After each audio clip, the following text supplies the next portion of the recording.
નમસ્કાર વિદ્યાર્થી મિત્રો, આપણે લાસ્ટ વિડિયો લેક્ચર્સની અંદર આપણે કમ્પ્લીટ કરેલું હતું છેલ્લું ન્યુક્લિયર બળ અને થોડા સ્વાધ્યાયના આપણે દાખલા જોયેલા હતા, જેમાં બે હોમવર્કમાં ઉદાહરણ આપેલા હતા અને એક સ્વાધ્યાયનો દાખલો તમને કીધેલો હતો.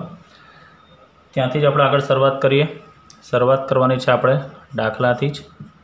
સ્વાધ્યાયનો દાખલા નંબર 13.5 એ સ્વાધ્યાયનો દાખલા નંબર 5 આપણે જોવાનો છે. ચાલો સમજીએ આપણે મિત્રો.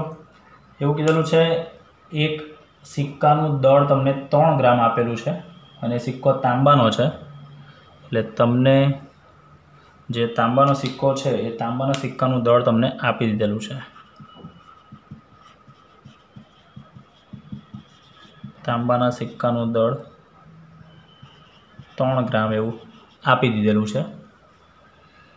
ચાલો, બધા ન્યુટ્રોન અને પ્રોટોનને એકબીજાથી અલગ કરવા માટે જરૂરી ન્યુક્લિયર ઉર્જા તમારે ની ગણતરી કરવાની છે. સરળતા ખાતર સિક્કો સંપૂર્ણ કોપરના પરમાણુનો ધરાવવાનો છે અને એનું દળ આપણને આપી દીધેલું છે. તો કે 29 કોપર 63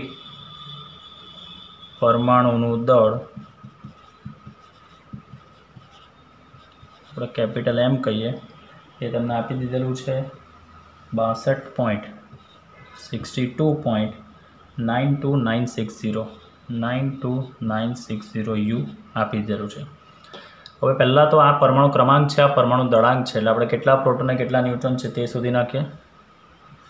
તો 29 કોપર 63માં પ્રોટોનની સંખ્યા કેટલી? Z, that is equal to 29, અને ન્યુટ્રોનની સંખ્યા N is equal to A minus Z, એટલે 63 minus 29, એટલે એની અંદર આવશે ન્યુટ્રોનની સંખ્યા તમે બાદબાકી કરશો તો 34 ન્યુટ્રોન તમને મળશે. બરાબર. પ્રોટોનનું દળ અહીંયા લખી દઉં છું. માસ of proton 1.007825 U, mass of neutron 1.008665 U. ચાલો, હવે મેઇન વસ્તુ, પહેલાં તો આ એક પરમાણુ છે, બરાબર. આ કોપરનો તમને આપેલો છે એક પરમાણુ. આપણે 3 ગ્રામની અંદર કેટલા પરમાણુ છે તે આપણે શોધીશું, પણ પછી પહેલાં તો આપણે આ એક પરમાણુ જે કોપરનો છે તો તેની આપણે એની અંદરથી ન્યુટ્રોન અને પ્રોટોનને છૂટા પાડવા હોય તો કેટલી ઉર્જા જોઈશે તે આપણે શોધી નાખીએ. તો તેના માટે આપણે પહેલાં શું શોધવું પડે? યાદ કરો મિત્રો, આપણે ભણી ગયા છે દળ ક્ષતિ શોધવું પડે. દળ ક્ષતિ delta M is equal two સૂત્ર છે જ આપણી પાસે, ZMP plus NMN minus M.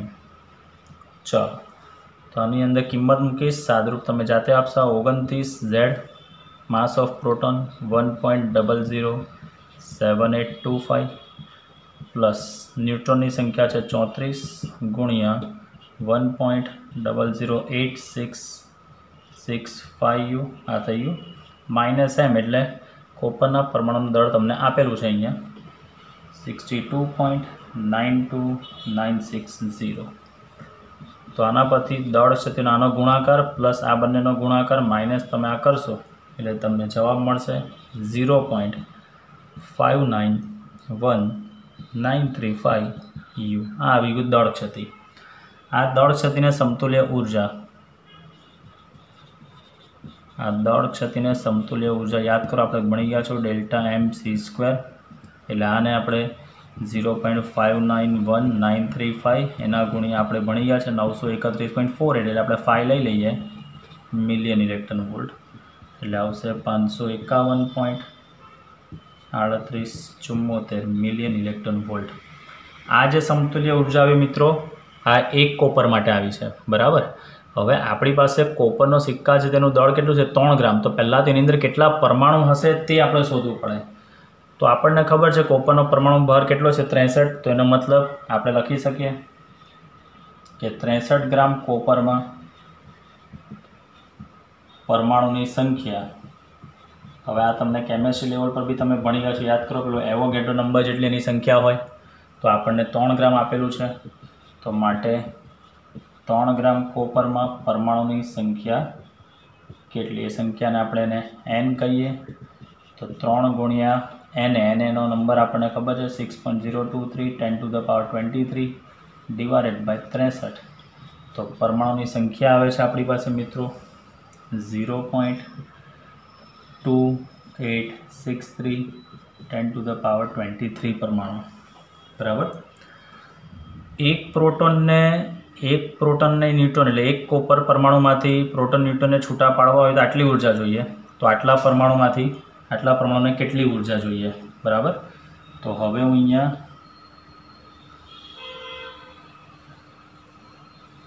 અહીંયા લખીશ 3 ગ્રામ કોપરમાંથી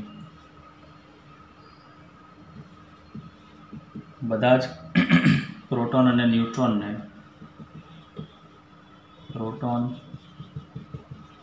ન્યુટ્રોનને અલગ કરવા જરૂરી ઉર્જા, એ ઉર્જા અહીંયા નીચે શોધું છું મિત્રો. એ જરૂરી ઉર્જા ઇઝ ઇક્વલ ટુ આ સમતુલ્ય ઉર્જા જે આવી છે એક પરમાણુની ઉર્જા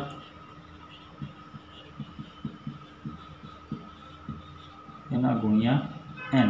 તો એક પરમાણુની ઉર્જા છે 551.3874 MeV ગુણ્યા n એટલે 0.2863 ગુણ્યા 10⁻23.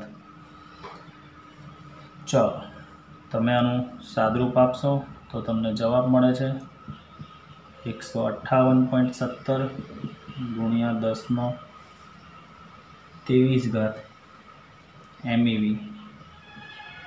અને તમારે જૂલમાં જો ફેરવવું હોય, મિલિયન ઇલેક્ટ્રોન વોલ્ટ છે એમાંથી જૂલમાં ફેરવવું હોય તો 158.17 ગુણ્યા 10⁻23 મિલિયન એટલે 10⁶ અને ઇલેક્ટ્રોન વોલ્ટને આપણે જૂલમાં ફેરવવું હોય તો એને આપણે 1.6 ગુણ્યા 10⁻−19 વડે ગુણીએ છીએ એટલે જૂલમાં એનો જવાબ આ રીતે આવે છે.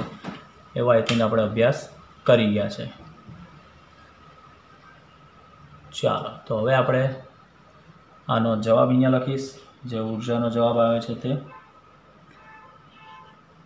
23 ને 29 માંથી 19 સાદરૂપ આપતા એનો જવાબ તમે આપશો તો 2.5312 ગુણ્યા 10⁻12 જુલા એનો જવાબ તમને જોવા મળશે. કેલ્ક્યુલેશન હું કરું છું મિત્રો, જવાબ હું ડાયરેક્ટ લખું છું પણ તમે એ જવાબનું સોલ્યુશન તમે જાતે કરશો. પ્લસ ઓર માઇનસ થોડું હોઈ શકે છે તો એ તમે મિત્રો ખાસ કરી લેજો. 2.5312 ગુણ્યા 10⁻12 જુલા એનો જવાબ આવશે. આ જે ઉર્જા જે છે તે એક પરમાણુ માટેની છે. એક પરમાણુમાંથી પ્રોટોન અને ન્યુટ્રોનને અલગ કરવા જરૂરી ઉર્જા, એકબીજાથી અલગ કરવા.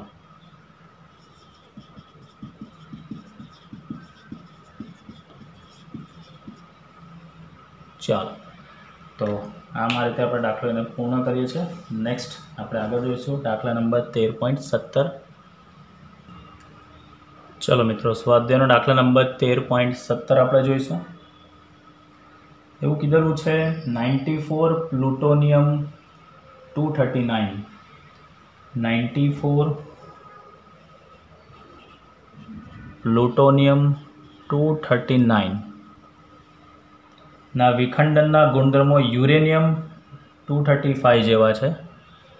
આનું જે વિખંડન થાય છે, વિખંડન ગુણધર્મો જે એના છે એ વિખંડન ગુણધર્મો 94 યુરેનિયમ 235 જેવા છે એવું તમને આપી દીધેલું છે. વિખંડન દીઠ એટલે એક વિખંડન થાય છે ત્યારે છૂટી પડતી ઉર્જા જે છે આપેલી છે. એટલે અહીંયા તમને આપણે લખીએ વિખંડન દીઠ વિમુક્ત થતી ઉર્જા એટલે છૂટી પડતી ઉર્જા 180 મિલિયન ઇલેક્ટ્રોન વોલ્ટ તમને આપી દીધેલું છે. ધારો કે તમારી પાસે શુદ્ધ પ્લુટોનિયમના 1 કિલોગ્રામ તમારી પાસે હોય તો એના બધા જ પરમાણુનું વિખંડન પામે તો કેટલી ઉર્જા છૂટી પડશે.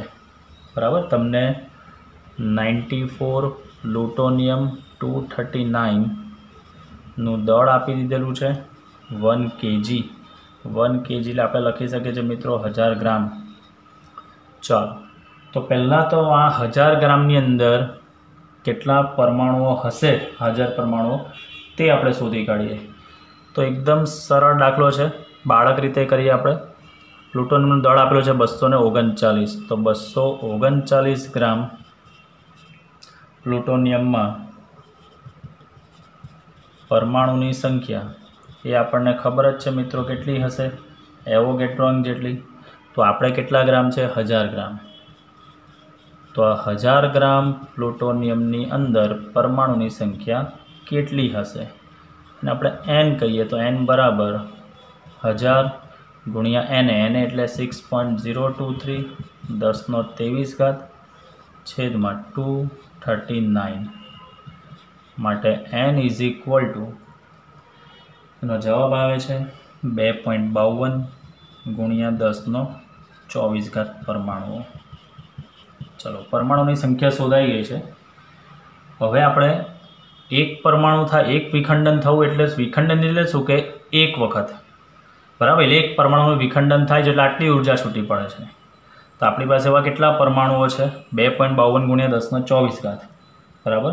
તો હવે આપણે શોધીએ કુલ વિમુક્ત થતી ઉર્જા. કુલ વિમુક્ત થતી ઉર્જા તો જે પરમાણુની સંખ્યા છે તેના ગુણ્યા એક વિખંડન દીઠ વિમુક્ત થતી ઉર્જા આપણે કરીશું. એટલે 180 મિલિયન ઇલેક્ટ્રોન વોલ્ટ છે, અને ગુણ્યા કેટલા કરી દઈશું આપણે? n.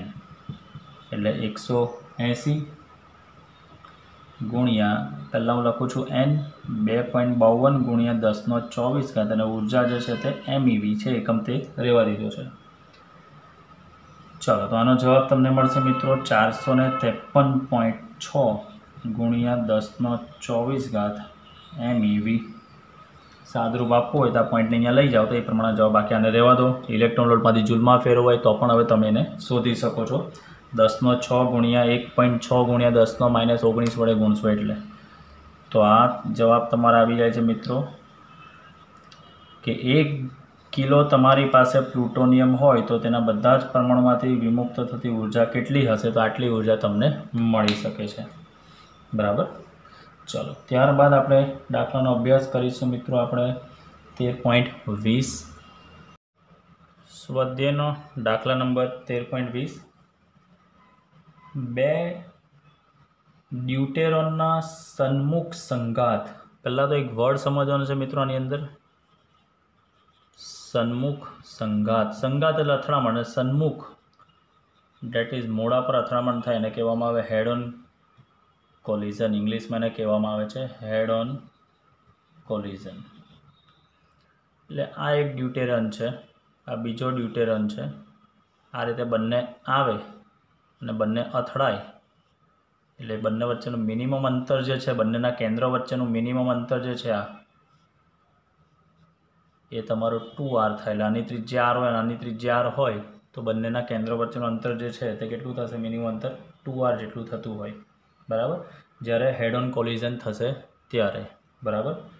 તો બેઝિકલી તમને એવું કીધેલું છે કે જ્યારે બી આ બે ડ્યુટેરોન વચ્ચે હેડ ઓન કોલિઝન થાય છે ત્યારે તમારે સ્થિતિમાન બેરિયરની ઊંચાઈ ગણવાની છે. સ્થિતિમાન બેરિયર એટલે પોટેન્શિયલ બેરિયર, જે આપણે સેમિકન્ડક્ટરમાં વર્ડ સાંભળી ગયા છે પોટેન્શિયલ બેરિયર. આપણે ફોરવર્ડ બાયસ, રિવર્સ બાયસના ટોપિક ભણી ગયેલા હતા, એના આલેખમાં હતા તે. પણ એ બેરિયરની ઊંચાઈ એટલે that is called one type of is potential energy. એની સ્થિતિ ઉર્જા ગણવામાં આવે અહીંયા, બરાબર. એટલે આની અંદર વર્ડને ખાલી ટ્વિસ્ટિંગ કરીને આપેલો છે. તમારે શોધવાનું શું છે મિત્રો? અહીંયા સ્થિતિ ઉર્જા શોધવાનું છે, જેનું સૂત્ર આપણે ભણી ગયા છે આપણે બીજા ચેપ્ટરમાં. U is equal two Q into V, અથવા તો U is equal two K Q1 Q2 upon R. આ સૂત્ર આપણે ભણી ગયા છે.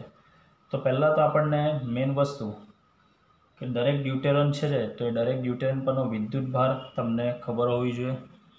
એ ઇલેક્ટ્રોનનો વિદ્યુતભાર જેટલો હોય, તો દરેક ડ્યુટેરન પરનો જે વિદ્યુતભાર છે એ વિદ્યુતભાર ઇલેક્ટ્રોનનો વિદ્યુતભાર જેટલો, એટલે આપણે કહી શકીએ છીએ 1.6 10^-19 કુલમ, બરાબર. જ્યારે હેડ ઓન કોલિઝન થશે, બરાબર, એટલે સન્મુખ સંઘાત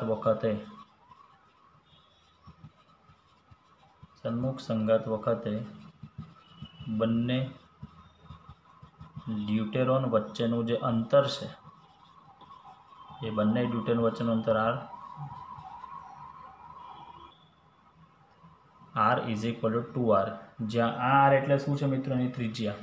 જ્યાં આ કેપિટલ આર જે છે એ શું છે? ડ્યુટેરોનની ત્રિજ્યા છે. એ ડ્યુટેરોનની ત્રિજ્યા મિત્રો તમને આપી દીધેલી છે 2 ફર્મી જેટલી આપી દીધેલી છે. તો અહીંયા આપણે લખી શકીએ 2 ગુણ્યા 2 ફર્મી એટલે કે 4 ફર્મી. ફર્મીને આપણે ફેમ્ટોમીટર બી કહી શકીએ, 10⁻15 મીટરે આપણે લખી શકીએ છીએ. બરાબર. ચલો હવે આપણે પોટેન્શિયલ બેરિયરની ઊંચાઈ શોધવાની છે. તો મેઇન વસ્તુ એટલે આપણે શોધી શકીએ શું મિત્રો? એની અંદર 2 ડ્યુટેરોનના તંત્રની વિદ્યુત સ્થિતિ ઉર્જા આપણે શોધી શકીએ. હવે 2 ડ્યુટેરોનના તંત્રની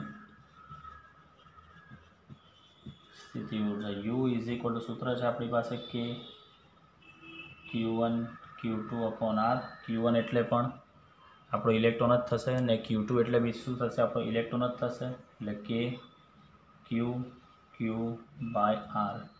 ચલો કેની જગ્યાએ કિંમત છે જ આપણને ખબર જ છે, આપણા લોહીમાં છે. હવે 9 × 10⁹ Q × Q એટલે બંનેના વિદ્યુત ભાર જે છે 1.6 10⁻19² છેદમાં R. R એટલે અંતર લઈશું આપણે 4 × 10⁻15. સાદુરૂપ આપતા એનો જવાબ આવે છે મિત્રો 5.76 × 10⁻14 જૂલ.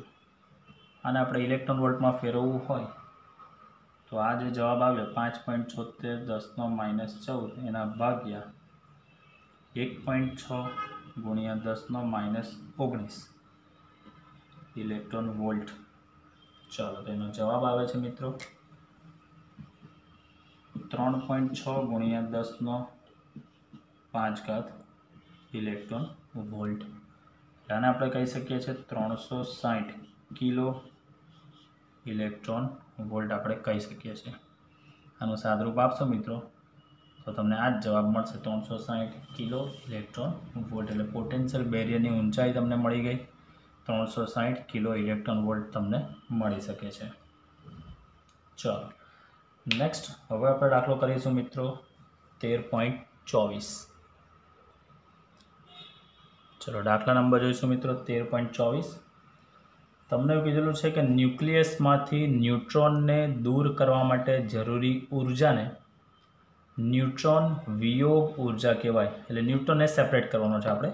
ન્યુક્લિયસમાંથી ન્યુટ્રોનને દૂર કરવા માટેની જરૂરી જે ઉર્જા છે એ ઉર્જાને ન્યુટ્રોન વિયોગ ઉર્જા કહેવામાં આવે છે. તમને વિગતો આપી દીધેલી છે. એ વિગતોના આધારે 2 ન્યુક્લિયસ આપેલા છે, કેલ્શિયમનું અને એલ્યુમિનિયમનું.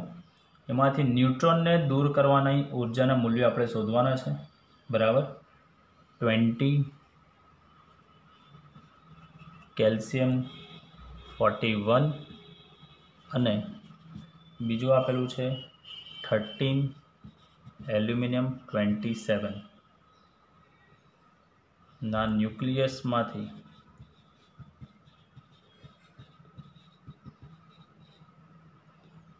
જે ન્યુટ્રોનને વિયોગ કરવાનો છે આપણે. એટલે ન્યુટ્રોન વિયોગ ઉર્જા આપણે શોધવાની છે. ડેટા આપેલા છે તો હું લખી દઉં છું. માસ ઓફ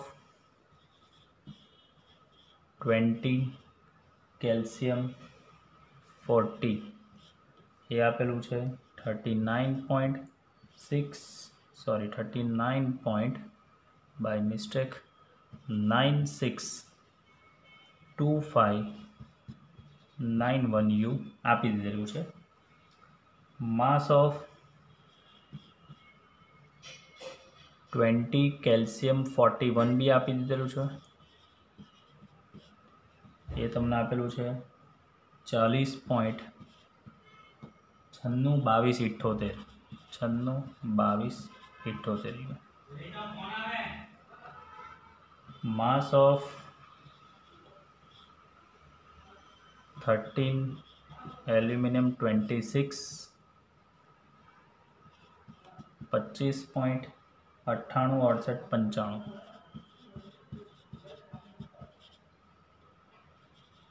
ત્યારબાદ માસ ઓફ 13 એલ્યુમિનિયમ 27 પણ આપી દીધેલું છે.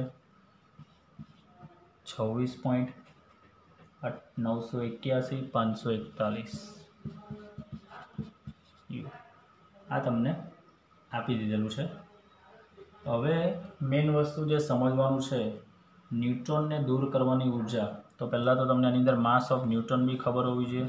1.00865 આ હવે તમને ખબર છે.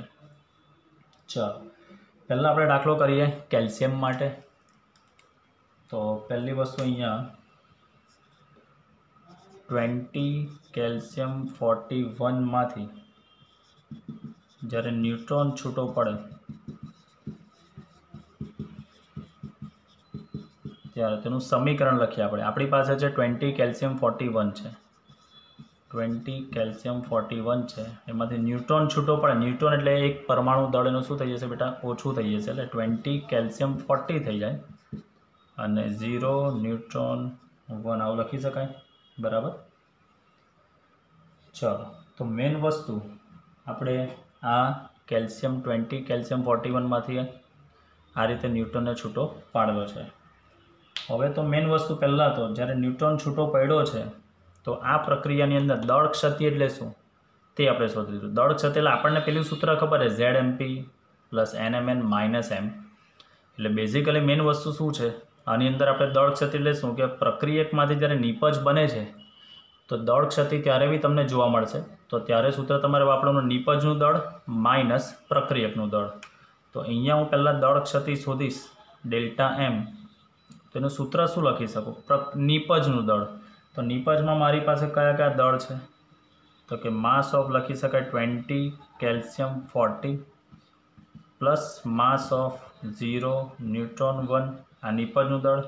એમાંથી આ પ્રક્રિયકનું દળને આપણે બાદ કરી દઈએ 20 કેલ્શિયમ 41. બરાબર. તો આ રીતે બી તમે દળ ક્ષતિ આપણે શોધી શકીએ છીએ.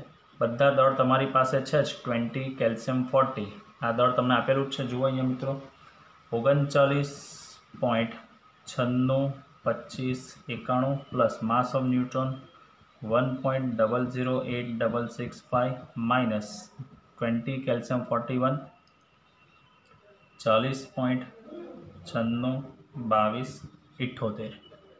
બાદબાકી કરશો તો દળ ક્ષતિ આવશે 0.08978 U. એટલે આ બંનેનો સરવાળામાંથી બાદ કરશો તો આ તમને જવાબ મળશે.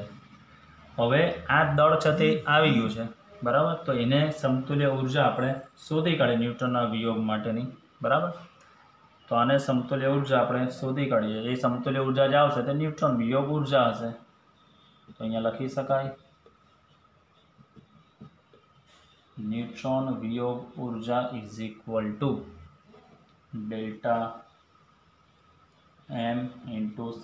ડેલ્ટા m તમારી પાસે આવ્યું છે 0.00898 ઇન્ટુ યાદ કરો આપણે ભણી ગયા છે કે આને 931.48 એટલે 5 MeV વડે આપણે ગુણી દઈએ તો આપણને ઉર્જા મળી શકે છે. તો આ ન્યુટ્રોન વિયોગ ઉર્જા તમે આ બંનેનો ગુણાકાર કરશો એટલે જવાબ આવશે 8 આનો જવાબ આવશે અહીંયા ગુણાકાર કરશો એટલે 8.363 મિલિયન ઇલેક્ટ્રોન વોલ્ટ. બરાબર. ચાલો હવે આ જે દાખલો આપણે કર્યો તે કેલ્શિયમ માટે કર્યો. આ સેમ દાખલો આપણે એલ્યુમિનિયમ માટે કરીએ તો એની પ્રક્રિયાનું સમીકરણ લખીશ. અહીંયા લખું છું કે 13 એલ્યુમિનિયમ 27માંથી ન્યુટ્રોન છૂટો પડે ત્યારે તો પ્રક્રિયા શું લખાશે મિત્રો? 13 એલ્યુમિનિયમ 27. હવે એક ન્યુટ્રોન ઓછો થઈ જાય એટલે 13 એલ્યુમિનિયમ થઈ જશે 26 પ્લસ 0 ન્યુટ્રોન 1 તમે લખી શકો છો. બરાબર. ચાલો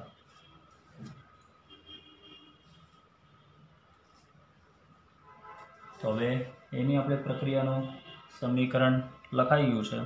તો એની અંદર પણ તમે દળ ક્ષતિ શોધશો ડેલ્ટા એમ, સૂત્ર અહીંયા લખું છું। આ દાખલો મિત્રો તમારે જાતે કરવાનો છે। માસ ઓફ નિપજનું દળ 13, aluminium 26, mass of 0 neutron 1 minus mass of 13, aluminium 27। આ દળ તમે જોઈ શકો છો આપેલું જ છે। ન્યૂટનનું દળ બી તમારી પાસે છે અને 13 એલ્યુમિનિયમ 27નું દળ પણ તમારી પાસે છે। હું આની બાદબાકી કરીને જે ડાયરેક્ટ જવાબ આવે છે તે લખું છું 0.014019 U। ચાલો તો આની અંદર હવે તમને ન્યુટ્રોન વિયોગ ઉર્જા is equal to delta mc², તો is equal two 0.01419 into 931.5 MeV, તો એ તમારો જવાબ આવશે 13.06 MeV। એનો જવાબ આવી ગયો છે। ચાલો તો મેન વસ્તુ ન્યુટ્રોનને છૂટો પાડવાનો છે, તો સમીકરણ લખતા મિત્રો ખાસ તમને અહીંયા આવડવું જોઈએ, જે અહીંયા લખેલું છે। આ એક્ઝામમાં પણ લખવા જરૂરી છે। ચાલો હવે આના પછી જ આપણે ચાલુ કરવાનું છે મિત્રો। હવે આપણે થિયરી ટોપિક છે, તો હવે થિયરી આપણે જોઈશું।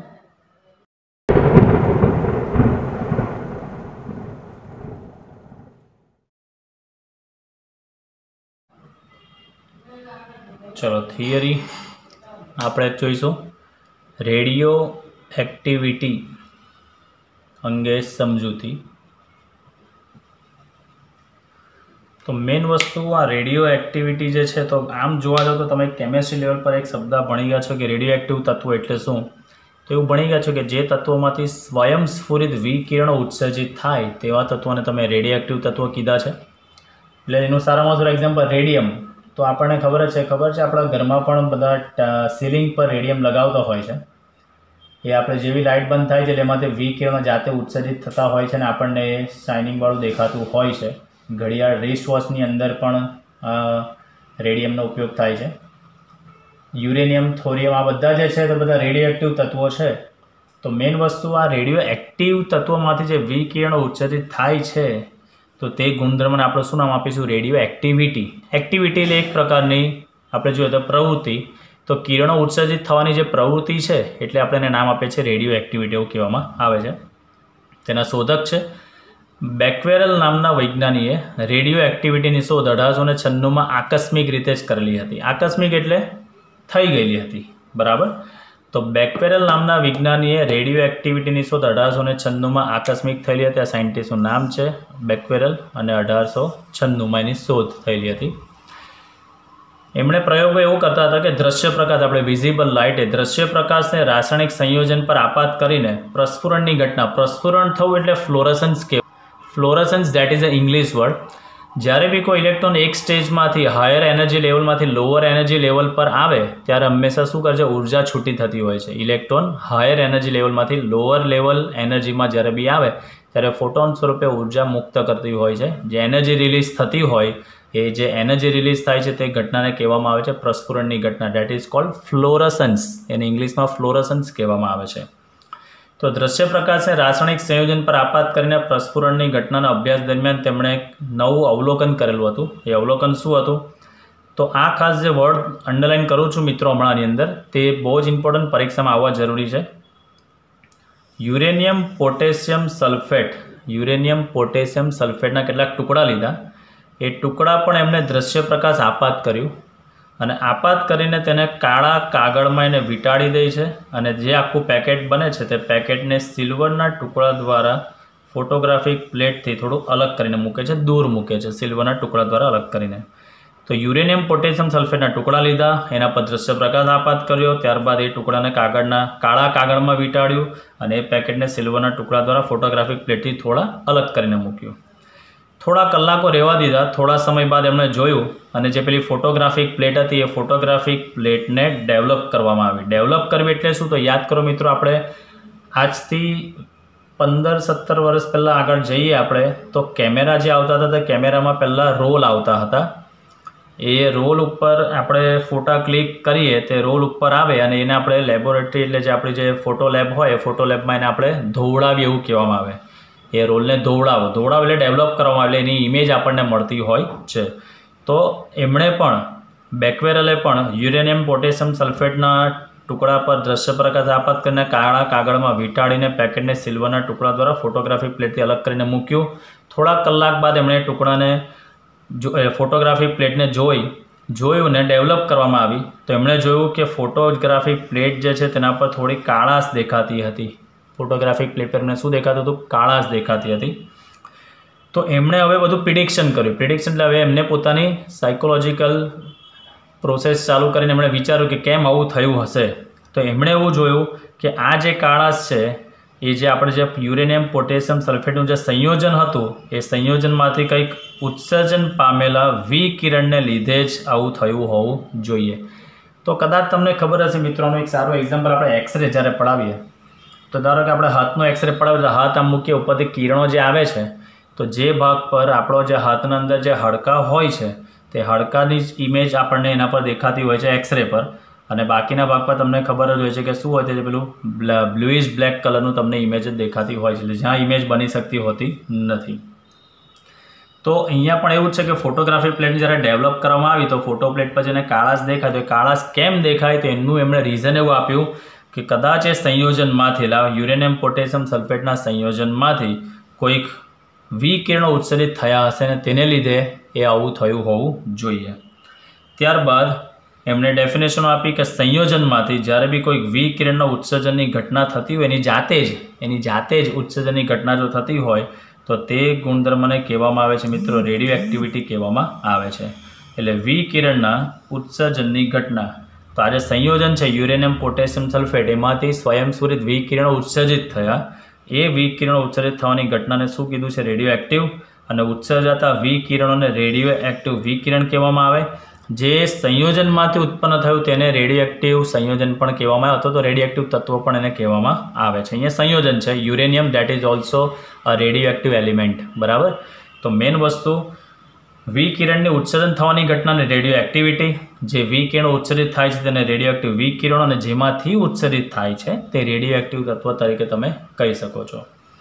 પ્રયોગોના આધારે એમણે એવું કીધું કે આ જે રેડિયો એક્ટિવિટી જે થાય છે એ એક પ્રકારની કહેવામાં આવે છે ન્યુક્લિયર ઘટના છે. અને કેમ થાય છે તો એની પાછળનું રીઝન એમણે જોયું કે જ્યારે બી કોઈ અસ્થાયી ન્યુક્લિયસ હોય એ અસ્થાયી ન્યુક્લિયસનું જ્યારે પણ વિભંજન થાય, વિભંજન અથવા તેને ક્ષય કહેવામાં આવે છે. વિભંજન થવું એટલે સાદી ભાષામાં છૂટું પડવું. જેની પાસે વધારે ઉર્જા હોય તે ઉર્જાને રિલીઝ કરે એટલે એની ઇફેક્ટ જે છે તે જે મળતી હોય તેને આપણે ક્ષય પ્રકારનું કહી શકીએ, એટલે તોડવું એક પ્રકારે. એટલે જેમાં કોઈ અસ્થાયી ન્યુક્લિયસ વિભંજન પામતું હોય છે અને એ સ્થાયી બનતું હોય, ઉર્જા જ્યારે રિલીઝ કરીએ ત્યારે એ અસ્થાયીમાંથી શેનું રૂપાંતર થતું હોય? સ્થાયીમાં રૂપાંતર પામતું હોય છે. આનું એક સારામાં સારું એક્ઝામ્પલ હું તમને કહું. ધારો કે તમે તમારા બાળપણની અંદર તમને કોઈ રમકડાની ઈચ્છા થતી હોય ત્યારે તમને એ રમકડું ન અપાવવામાં આવતું તો કદાચ તમને ખબર જ હશે કે તમે તમારા બાળપણમાં ઘણા ધમપછડા કર્યા હશે. ધમપછડ ઇન ધ સેન્સ તમે જીદ કરી હશે કે ના મને તો જોઈએ. એ વખતે તમે કેવા હાઈપર હો, હાઈપર ઇન ધ સેન્સ અસ્થાયી કન્ડિશનમાં હો. હવે જેવું રમકડું તમારા મમ્મી કે પપ્પા તમારી સામે મૂકી દે એટલે તમારું એ હાઈપર જે હોય એનર્જી એ ઓટોમેટિકલી બોડીમાંથી શું થઈ જાય? રિલીઝ થઈ જાય. તમે રિલેક્સ થઈ જતા હતા કે ઓકે તમને મળી ગયું છે. બરાબર. તો સાદી ભાષાની અંદર એ અસ્થાયી કન્ડિશનમાંથી તમે સ્થાયી કન્ડિશનમાં આવતા હતા. તો સેમ વસ્તુ આપણે અહીંયાની કમ્પેરિઝન જ કરીએ છીએ સમજવા માટે એક્ઝામ્પલ કે ન્યુક્લિયસ કોઈ અસ્થાયી કન્ડિશનમાં હોય એમાંથી વિકિરણોને ઉત્સર્જિત કરી નાખે એટલે એની એનર્જી લેવલ ઓછું થઈ જાય એટલે સાદી ભાષામાં સ્થાયી કન્ડિશનમાં આવે તો એ ઘટનાને શું કહી શકાય? વિભંજન થયું છે તેવું તમે કહી શકો. અને એના 3 પ્રકાર છે: આલ્ફા પ્રકારનું વિભંજન, બીટા પ્રકારનું અને ગેમા પ્રકારનું. તો આલ્ફા પ્રકારનું વિભંજનમાં થાય શું? તો જ્યારે બી આલ્ફાનું વિભંજન આલ્ફા ક્ષય થાય તો એનો મતલબ કે એની અંદર હિલિયમ ન્યુક્લિયસ ઉત્પન્ન થાય. એની અંદર હિલિયમ ન્યુક્લિયસ એને આપણે લખી શકીએ 2He4. એની અંદર હિલિયમનું ન્યુક્લિયસ જે હોય તે ઉત્પન્ન થાય. આપણે આ રેડિયો એક્ટિવિટીનો ટોપિક કમ્પ્લીટ થાય છે ત્યારબાદ આપણે આ જ વસ્તુ ભણવાનું છે. આલ્ફા ક્ષય શું છે, બીટા ક્ષય શું છે અને ગેમા ક્ષય શું છે. ચલો ત્યારબાદ બીટા ક્ષય. તો બીટા ક્ષયની અંદર જ્યારે બી થતું હોય છે ત્યારે ઇલેક્ટ્રોન અથવા તો પોઝિટ્રોન, ઇલેક્ટ્રોન અથવા તો એને કહેવામાં આવે છે પોઝિટ્રોન સંધિ છૂટી પાડીએ તો પોઝિટિવ ઇલેક્ટ્રોન, એટલે સાદી ભાષામાં પોઝિટ્રોન છે શું, તો કે એ ઇલેક્ટ્રોનના જેટલું જ દળ ધરાવે, પરંતુ ઇલેક્ટ્રોન જેટલો છે તેનાથી વિરુદ્ધ વીજભાર ધરાવે, એટલે આ ઋણ વિદ્યુતભાર તો પોઝિટ્રોન ધન વિદ્યુતભાર ધરાવતો હોય છે. એટલે એની અંદરથી બીટા ક્ષય જ્યારે થાય ત્યારે ઇલેક્ટ્રોન અથવા તો પોઝિટ્રોન ઉત્પન્ન થાય છે બીટા ક્ષયની અંદર, અને ગેમા ક્ષય જે છે તો એ ગેમા ક્ષયની અંદર ઉચ્ચ ઉર્જા ધરાવતા ફોટોન ઉત્સર્જિત થાય, ઉચ્ચ ઉર્જા ધરાવતા ફોટોન ઉત્સર્જિત થાય છે. આ ત્રણે ત્રણ ક્ષય આપણે ભણવાના છે. આલ્ફા ક્ષયની અંદર હિલિયમ ઉત્પન્ન થાય 2He4, બીટા ક્ષયની અંદર ઇલેક્ટ્રોન અથવા તો પોઝિટ્રોન ઉત્પન્ન થાય છે, અને ગેમા ક્ષયની અંદર ઉચ્ચ ઉર્જા ધરાવતા ફોટોન ઉત્સર્જિત થાય છે. તો આ હતું મિત્રો એક્ટિવિટી વિશેનો બેઝિક આઈડિયા. હવે જે આપણે આનાથી આગળ જે જોવાના છે તેની અંદરના કેટલાક થોડા એના મુદ્દાઓ તો એ આપણે ડિસ્કસ કરીશું, અને પછી ઇમ્પોર્ટન્ટ થિયરીઓ આપણે જોઈશું. ચલો, એક્ટિવિટી અંગેના કેટલાક અગત્યના મુદ્દાઓ છે જે સમજવા જેવા છે. પહેલો મુદ્દો કે આ જે રેડિયોએક્ટિવ વિકિરણનું ઉત્સર્જન જે થતું હોય છે તે આપમેળે તત્કાલીન અને સતત હોય છે, કન્ટિન્યુઅસ. જ્યાં સુધી આ સ્થાયી સ્વરૂપમાં ન હોય ત્યાં સુધી ચાલ્યા જ કરતું હોય, જેનો કોઈ લિમિટ હોતી નથી. રેડિયોએક્ટિવ વિકિરણનું જ્યારે ઉત્સર્જન થાય ત્યારે તેના પર કોઈ બાહ્ય પરિબળો, આ બાહ્ય પરિબળો જેવા કે તમે જુઓ તો તાપમાનમાં ફેરફાર થાય કે દબાણમાં ફેરફાર થાય કે વિદ્યુત ચુંબકીય ક્ષેત્રની હાજરીની એના પર કોઈ ઇફેક્ટ થતી નથી. એટલે બાહ્ય પરિબળો જે છે, બાહ્ય પરિબળની અસર એના પર થતી નથી. ત્રીજો પોઈન્ટ એવો છે કે રેડિયોએક્ટિવ તત્વોનું કોઈ બીજા તત્વ સાથે સંયોજન કરી નાખીએ તો પણ એના ઉત્સર્જન દર પર કોઈ અસર થતી હોતી નથી. એટલે યુરેનિયમ છે તેની અંદર કોઈ બીજું તત્વ આપણે એડ કરીએ તો આપણે યુરેનિયમના ઉત્સર્જન દરમાં કોઈ ફરક પડી શકતો હોતો નથી. અને ધારો કે કોઈ ભારે તત્વો હોય તો ભારે તત્વનું કુદરતની અંદર, એ ભારે તત્વોની અંદર જ્યારે કુદરતમાં જન્મથી જે અસ્થાયી હોય છે, અસ્થાયી હોય એટલે સ્વાભાવિક વસ્તુ એને પોતે સ્થાયી થવું હોય, એટલે સ્થાયીપણું પ્રાપ્ત કરવાના પ્રયત્નોમાં રેડિયોએક્ટિવ વિકિરણોનું ઉત્સર્જન કરતો હોય છે. એટલે ભારે તત્વો મોટાભાગે હંમેશા એવા હોય છે કે જે રેડિયોએક્ટિવ ગુણધર્મ ધરાવતા હોય છે, કારણ કે એનું ન્યુક્લિયસ અસ્થાયી સ્વરૂપમાં હોય, એમાં તેને સ્થાયી સ્વરૂપમાં આવવું હોય, એટલે સ્વાભાવિક વસ્તુ છે કે પોતાનામાંથી વિકિરણનું ઉત્સર્જન કરશે. તો 4 મુદ્દા ફલિત થાય છે. આપમેળે તત્કાલીન અને સતત ઉત્સર્જન હોય છે, બાહ્ય પરિબળોની કોઈ અસર થતી નથી, એમાં કોઈ બીજું તત્વ આપણે ભેગું કરીએ તો આપણે એના ઉત્સર્જન દરમાં ફરક પડતો નથી, અને ભારે તત્વ જે હોય તે અસ્થાયી હોય, તે સ્થાયીપણું પ્રાપ્ત કરવાના પ્રયત્નોની અંદર એ રેડિયોએક્ટિવ વિકિરણનું ઉત્સર્જન કરતો હોય છે. બરાબર. ચાલો, ત્યારબાદ હવે આપણે ટોપિક જોઈશું રેડિયો એક્ટિવિટીનો વિભંજનનો નિયમ. હવે જે સવાલ જે ચલાવું છું હમણાં મિત્રો, એ સવાલ બોર્ડની અંદર ઘણી બધી વખત પૂછાયેલો છે, એટલે એ જ આ ચેપ્ટરનો હોટ ફેવરિટ ક્વેશ્ચન છે જે આપણે હવે ડિસ્કસ કરવા તરફ જઈ રહ્યા છીએ. રેડિયો એક્ટિવિટી વિભંજનનો નિયમ સમજાવો. ફરી પાછું કહું છું મિત્રો, આ જે સવાલ છે તે બોર્ડની એક્ઝામ માટેનો એકદમ હોટ ફેવરિટ ક્વેશ્ચન છે. હિસ્ટ્રીના પેપરો તમે જોશો, હિસ્ટ્રી એટલે ભૂતકાળમાં, તો માર્ચ 2014માં, 15માં અને 16માં આ સવાલ કોન્સ્ટન્ટ 3 વર્ષ પૂછાયેલો સવાલ છે, ઇચ એન્ડ એવરી યર, અને તે પછી પણ પૂછાયો છે જ, પણ એકાદ 2 વર્ષના બ્રેક બાદ. એટલે આ સવાલ ઘણો ઇમ્પોર્ટન્ટ છે મિત્રો, તેનું ખાસ ધ્યાન રાખજો. તો સમજીએ આપણે વિભંજનનો નિયમ. આ જ નિયમને ક્ષયનો નિયમ બી કહેવામાં આવે, આ જ નિયમને ચરઘાતાંકીય નિયમ પણ કહેવામાં આવે. તો શું છે તે આપણે જોઈએ.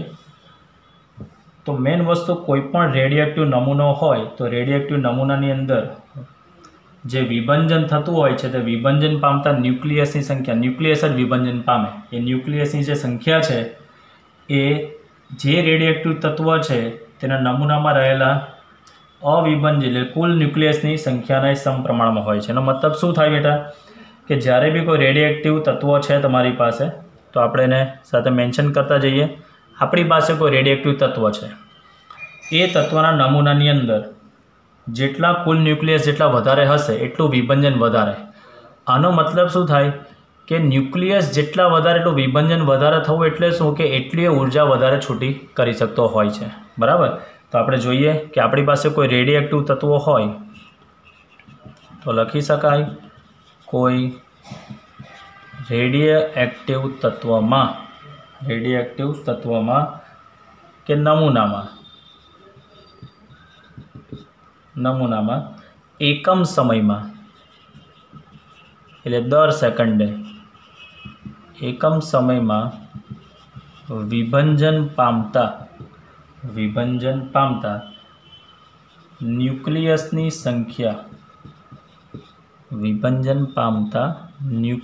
संख्या ते नमूना में रहेला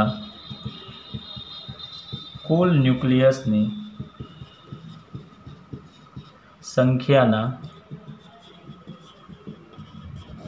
समप्रमाण में होय छे। एटले जेटली संख्या वधारे एटलुं विभंजन वधारे थतुं होय छे। जेटली संख्या वधारे मित्रों एटलुं विभंजन थतुं होय छे। धारी लईए आपणे के नमूनानी अंदर न्यूक्लियसनी संख्या केटली छे, आपणे n लईए छे। तो आपणे लई लईए छे, धारो के न्यूक्लियस में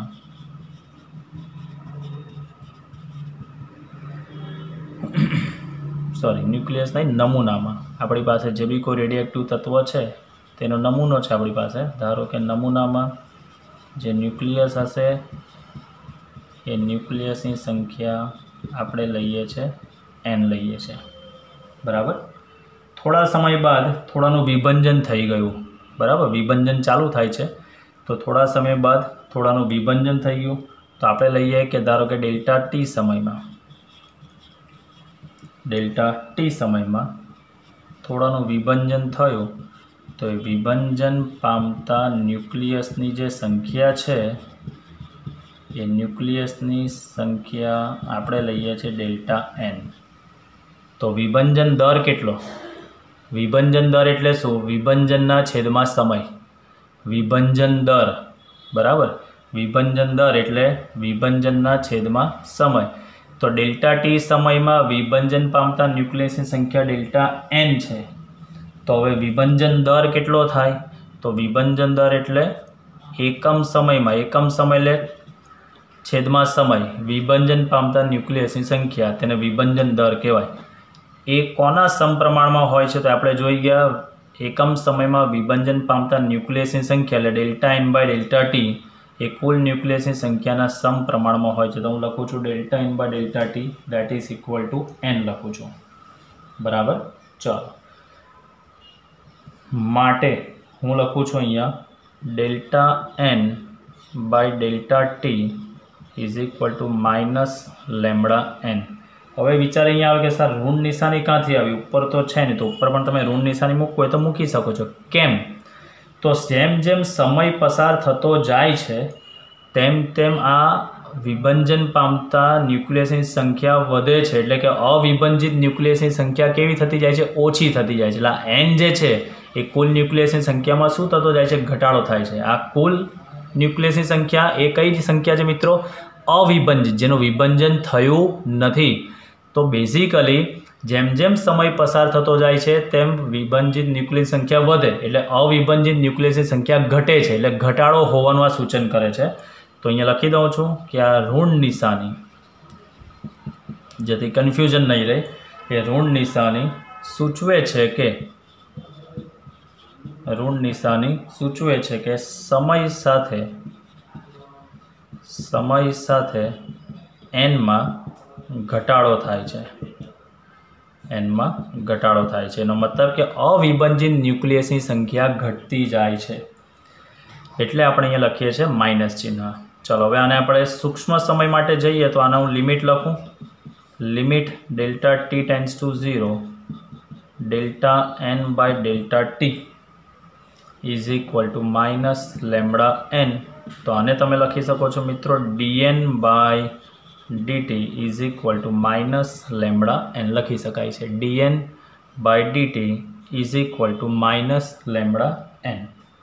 आने आपું છું समीकरण नंबर 1। हवे आ n ने नीचे लई जाऊँ छूँ और dt ने ऊपर लखूँ छूँ। एनो मतलब के dn by n is equal to minus lambda into dt। समीकरण नंबर आने आपું છું मित्रों 2। એટલે खाली n नीचे मूक्यो છે ને dt ने ऊपर लखेलो छे। હવે આપણે ધારી દઈએ ફોર એક્ઝામ્પલ આનું બંને બાજુ આપણે સંકલન કરવાનું છે, બરાબર. બંને બાજુ સંકલન કરતા તો હું પહેલાં લખ્યું છું એ બંને બાજુ સંકલન કરતા, તો અહીંયા લખું છું સંકલન dn/n ઇઝ ઇક્વલ ટુ સંકલન માઇનસ લેમ્બડા ઇન્ટુ dt. ચાલો હવે હું ધારી દઉં છું અહીંયા સમયના સ્વરૂપે છે ને અહીંયા સંખ્યાના સંદર્ભે છે. તો ધારો કે t બરાબર 0 સમય લઉં તો t બરાબર 0 સમય ધારું છું કે જે અવિભાજિત ન્યુક્લિયસની સંખ્યા છે, એટલે બચેલા ન્યુક્લિયસ સંખ્યા પ્રારંભમાં કેટલી હશે, ધારો કે n0 છે, બરાબર. થોડા સમય બાદ એટલે હવે આપણે લઈએ છીએ કે t સમયે, t બરાબર t સમય, તો અહીંયા લખી શકાય t બરાબર t સમયે એ સંખ્યા n0 થી કેટલી થઈ જાય છે, n થઈ જાય છે. એટલે આ પ્રારંભિક સમયે અવિભાજિત ન્યુક્લિયસની સંખ્યા n0 છે. t બરાબર t સમયે એ સંખ્યા થઈ જાય છે, એટલે થોડાનું વિભાજન થઈ ગયું. એટલે પ્રારંભિક આપણે ધારીએ કે ભાઈ t બરાબર 0 સમય 100 હતા, થોડા સમય બાદ એ અવિભાજિત ન્યુક્લિયસની સંખ્યા ધારો કે ભાઈ 80 થાય છે, તો એનો મતલબ કે 20નું શું થઈ ગયું હશે, વિભાજન થયું હશે તેવું આપણે કહી શકીએ. ચાલો હવે આપણે સંકલન કરીએ તો સંકલનનો એક બેઝિક રૂલ મિત્રો હું ખાસ અહીંયા લખું છું, એ ખાસ તમારે ધ્યાન રાખવાનો છે, ખાસ કરીને બાયોવાળા students. Integration of 1/x into dx is equal to ln x કહેવામાં આવે. ln x એટલે નેચરલ લોગ ઓફ x કહેવામાં આવે છે, અને નેચરલ લોગ ઓફ x આ ખાસ તમારે મિત્રો બાયોવાળા સ્ટુડન્ટ્સે યાદ રાખવાનું છે, કારણ કે મેથ્સવાળા વિદ્યાર્થીઓ તો ભણવાના જ છે. ચાલો બીજી વસ્તુ, માનો કે ખાલી ઇન્ટિગ્રેશન ઓફ dt છે, ઇન્ટિગ્રેશન ઓફ dt, તો આને તમે ટીની સાપેક્ષે તમે શું કહી શકો, આગળ કંઈ નથી તો 1 ઇન્ટુ dt તો તમે કહી શકો, 1 ઇન્ટુ dt.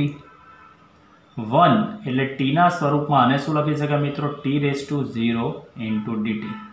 હવે આપણી પાસે ફોર્મ્યુલા એક છે x⁻n ની, x⁻n+1/n+1, એટલે આનું સંકલન શું થાય મિત્રો, t થાય. શું થશે આનું સંકલન, t થશે. જે આ વસ્તુ જે મેં અહીંયા લખી છે આનો યુઝ આપણા થિયરીમાં અહીંયા કરવાના છીએ. તો સમજીએ આપણે આ જે રીતે 1/x ઇન્ટુ dx છે, અહીંયા 1/n ઇન્ટુ dn છે, તો આનું સંકલન શું થશે મિત્રો, અહીંયા તો અહીંયા હું લખું છું માટે આનું સંકલન થશે ln n. આનું સંકલન શું થશે, ln n. સંખ્યા અહીંયા લખું છું પ્રારંભિક સંખ્યા n0 થી n, લિમિટ મેં લખી છે, ઇક્વલ ટુ અહીંયાથી માઇનસ લેમ્બડા બાર જશે, એટલે ઇન્ટિગ્રેશન ફ્રોમ 0 ટુ t અહીંયા થઈ જશે dt. આગળ કંઈ નથી તો 1 કહી શકાય, 1નું સંકલન થશે અહીંયા t, જે મેં તમને કીધું જ છે અહીંયા. તો આને હમણાં હજી આ સ્ટેપ લખી રાખું છું, ln n, n0 થી અહીંયા થાય છે આ n, ઇક્વલ ટુ આ માઇનસ લેમ્બડા, આનું સંકલન થશે અહીંયા t, લિમિટ છે 0 થી t. હવે સંકલનનો નિયમ છે કે પહેલાં હંમેશા અપર લિમિટ મૂકવામાં આવે, અહીંયા આપણે લખીશું ln n ની જગ્યાએ n minus lower limit ln n0 equal to minus lambda, ટીની જગ્યાએ upper limit t minus lower limit 0.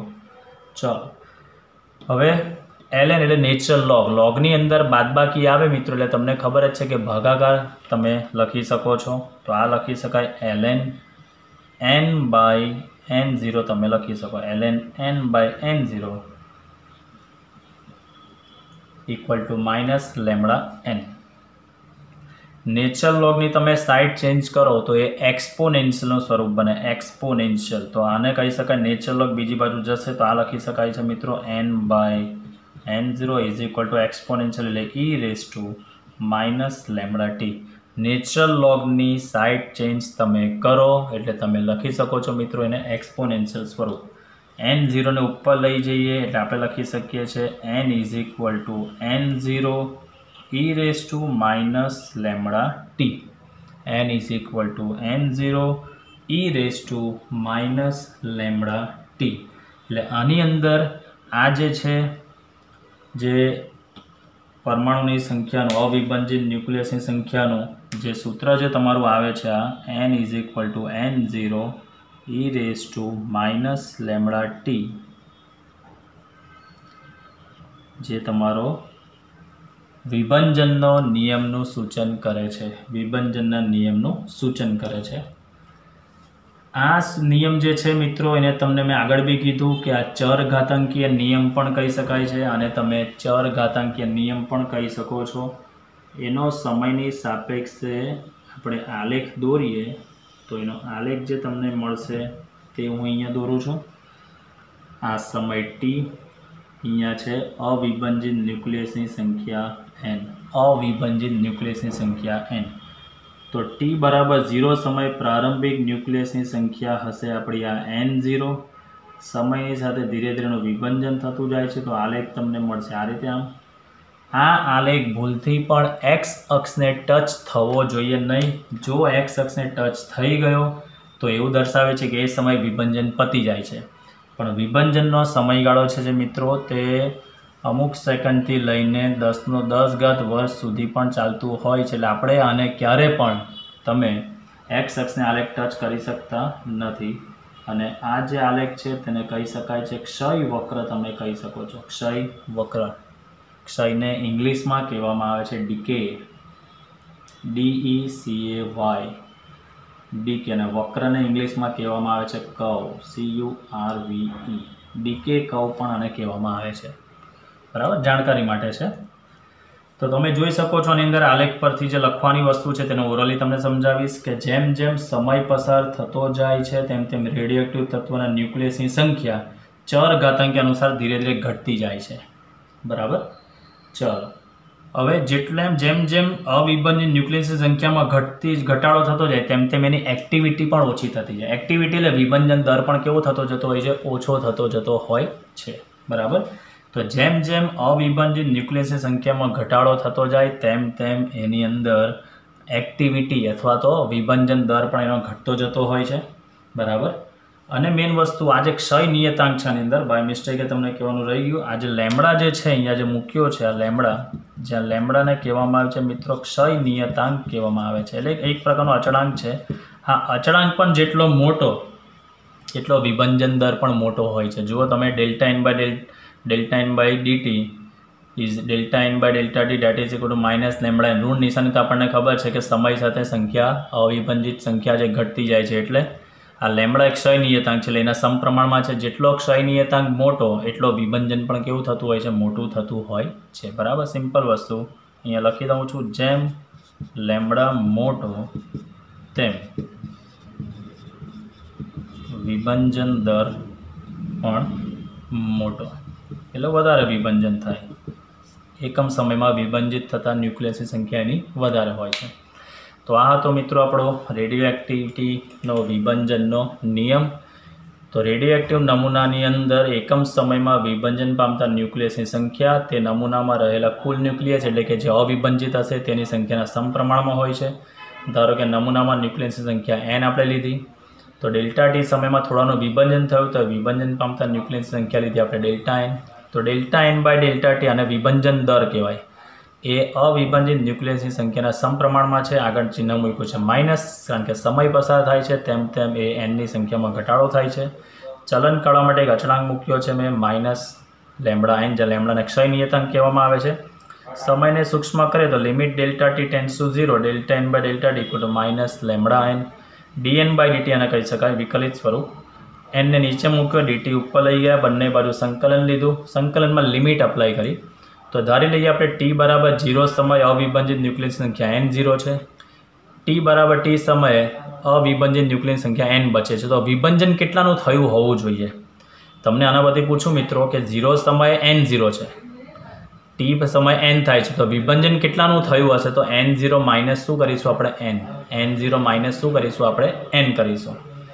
1/n નું સંકલન થઈ જાય છે ln માઇનસ લેમ્બડા, 1 નું સંકલન થશે અહીંયા t, પહેલાં મૂકીએ upper limit ln minus ln n0 minus lambda t, બાદબાકી હોય એટલે નેચરલ લોગ, એટલે લોગને આપણે ભાગાકાર સ્વરૂપમાં લખી શકીએ ln n/n0 = -λt। Side change કરો, એટલે એક્સપોનેન્શિયલ સ્વરૂપ થઈ જાય એટલે n/n0 is equal two e−λt એટલે થઈ ગયું n is equal two n0 e−λt. આ નિયમને વિભંજનનો નિયમ પણ તમે કહી શકો છો, ક્ષયનો નિયમ પણ કહી શકો છો અને ચરઘાતાંકીય નિયમ પણ કહી શકો છો. આ મિત્રો ખાસ યાદ રાખજો, મેં અહીંયા માત્ર સવાલ લખ્યો છે વિભંજનનો નિયમ. પરીક્ષામાં આ સવાલ રેડિયો એક્ટિવિટીનો ક્ષયનો નિયમ સમજાવો, રેડિયો એક્ટિવિટીનો ચરઘાતાંકીય નિયમ સમજાવો અથવા તો n = n0 e−λt સૂત્ર તારવો, તો જવાબ આ જ તમારે મિત્રો લખવાનો છે. બરાબર છે. તો આ હતો આપણો રેડિયો એક્ટિવિટીના વિભંજનનો નિયમ હતો. ચાલો નેક્સ્ટ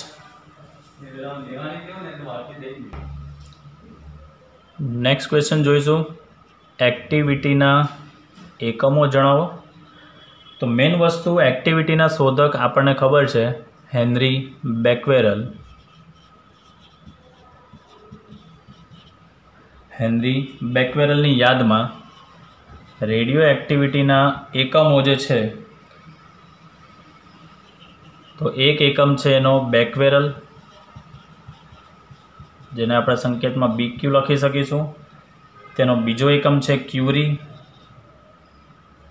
આ બેકવેરલ હેનરી બેકવેરલની યાદમાં છે, મેડમ ક્યુરીની યાદમાં પણ એનો એકમ બીજો એકમ છે. તેના બીજા એકમ આપણે લખી શકીએ છીએ ક્યુરી. ક્યુરીનો સંકેત છે CI તથા એનો બીજો એકમ છે રધરફોર્ડ, જેને આપણે સંકેતમાં લખી શકીએ છીએ RD. હવે આ એકમોને આપણે વ્યાખ્યાયિત કરીએ. તો પહેલો એકમ છે મિત્રો બેકવેરલ. આપણે સમજીએ પહેલાં બેકવેરલને વ્યાખ્યાયિત કરીશું.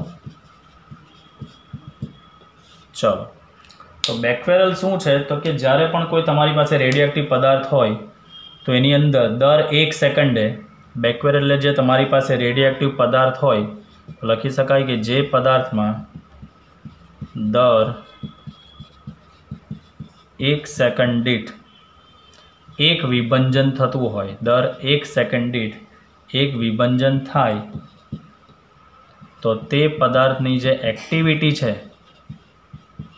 તો તે પદાર્થની એક્ટિવિટી એક બેકવેરલ કહેવાય. કેટલી કહેવાય? એક બેકવેરલ.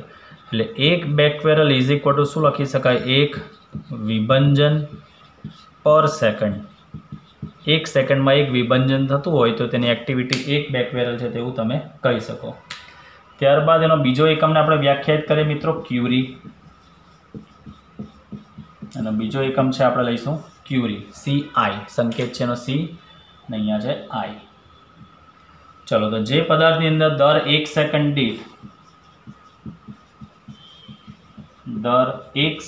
દીઠ જો 3.7 આ ફિક્સ છે, એમણે શોધ કરેલું છે મેડમ ક્યુરીએ, 3.7 ગુણ્યા 10⁻10 વિભંજન થાય, તો તે જે પદાર્થ હશે તે પદાર્થની એક્ટિવિટી એક ક્યુરી છે તેમ કહેવાય. એટલે આપણે લખી શકીએ એક ક્યુરી ઇઝ ઇક્વલ ટુ 3.7 ગુણ્યા 10⁻10 વિભંજન પર સેકન્ડ. બરાબર, એક ક્યુરી બરાબર 3.7 ગુણ્યા 10⁻10 વિભંજન પર સેકન્ડ. વિભંજન પર સેકન્ડ એ શું છે? બેકવેરલ છે. બરાબર, તો ક્યુરી અને બેકવેરલ વચ્ચેનો સંબંધ બની જાય આના પરથી. તો મેઇન વસ્તુ એક ક્યુરી ઇઝ ઇક્વલ ટુ 3.7 ગુણ્યા 10⁻10 ગુણ્યા એક વિભંજન પર સેકન્ડ લખું તો એક વિભંજન પર સેકન્ડ એટલે બેકવેરલ. એટલે બેઝિકલી આ એક રિલેશન છે જે MCQ માટે કામનો છે. એક ક્યુરી ઇઝ ઇક્વલ ટુ 3.7 ગુણ્યા 10⁻10 બેકવેરલ પણ તમે કહી શકો છો. એના બીજા નાના એકમો બી છે. મિલી ક્યુરી, 1 મિલી ક્યુરી એટલે 10⁻³ ક્યુરી, 1 માઇક્રો ક્યુરી એટલે 10⁻6 ક્યુરી. બરાબર. હવે હજી એક ત્રીજો એકમ છે મિત્ર જે સમજવાનો છે, not part of your textbook. ત્રીજો જે એકમ છે તે એકમ આપણે કહીએ છીએ રધરફોર્ડ, RD. તો બેઝિકલી જે રેડિયોએક્ટિવ પદાર્થની અંદર દર 1 સેકન્ડે દર 1 સેકન્ડે 10⁶ ન્યુક્લિયસનું વિભંજન થતું હોય તો તે નમૂનાની એક્ટિવિટી એક રધરફોર્ડ કહેવાય. એટલે એક રધરફોર્ડ, બાય મિસ્ટેક અહીંયા કેપિટલ આર લખેલું છે, that is denoted by small r, denoted by small r. એક રધરફોર્ડ ઇઝ ઇક્વલ ટુ 10⁶ વિભંજન પર સેકન્ડ. તો મિત્રો આ હતા એના 3 એકમોનો અભ્યાસ જે આપણે જોઈ ગયા, બેક્વેરેલ, ક્યુરી અને રધરફોર્ડ. બેક્વેરેલ એટલે દર 1 સેકન્ડ એક વિભંજન, ક્યુરી એટલે દર 1 સેકન્ડે 3.7 × 10⁻10 વિભંજન, અને રધરફોર્ડ એટલે દર સેકન્ડે 10⁶ વિભંજન પર સેકન્ડ. તો આ હતા મિત્રો એક્ટિવિટીના એકમો. એક્ટિવિટીની હજી 3 થિયરીઓ છે જે ઘણી અગત્યની છે, જે આપણે નેક્સ્ટ વિડીયો લેક્ચરની અંદર આપણે કમ્પ્લીટ કરીશું.